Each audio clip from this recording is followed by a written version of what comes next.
And today we are going to look at the layers of reality within the third dimensional realm. So you are sitting right now in a chair or on your bed or behind a desk, or maybe you're on a rock in a field.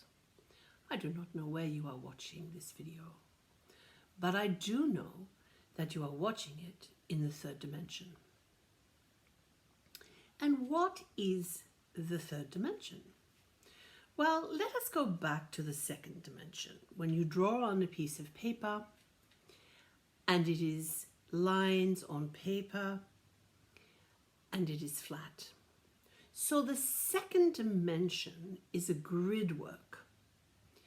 And the first dimension is a concept, a little bit like the creation of God, the womb creation, the void creation, being the original point of a concept.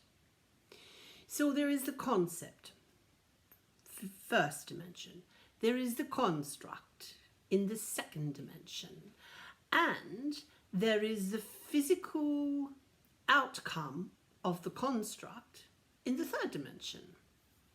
So the third dimension appears solid. It appears real. And when I say solid, obviously for you, when you are in air, you don't think it is solid. But if you blow, and you blow on your hand, you feel something hitting your hand. And therefore, at a level, air is solid. It is solid like water is solid, only water is malleable. Now, your physical body is solid, but if I push it, it goes in places. If I push a bone, it does not.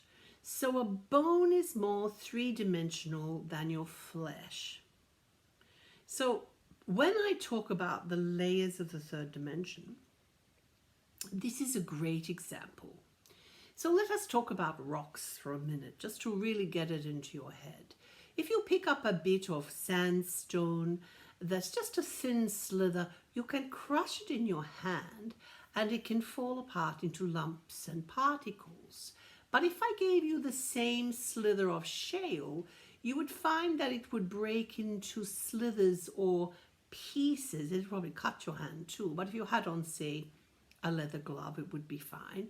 But if I then said to you, here is a very thin slither of granite, I don't mean as thin as a piece of paper, but maybe a centimeter. So, 2 millimeters. And I asked you to just crush it with your hand with granite. You would not be able to do so. So therefore, the granite is denser in form and is more third dimensional than the sandstone, even though they are all part of the earth and all part of the rocks.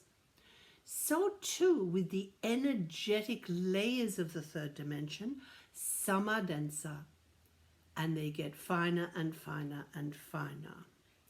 When they get up to the very finest point, they buffer against the fourth dimension.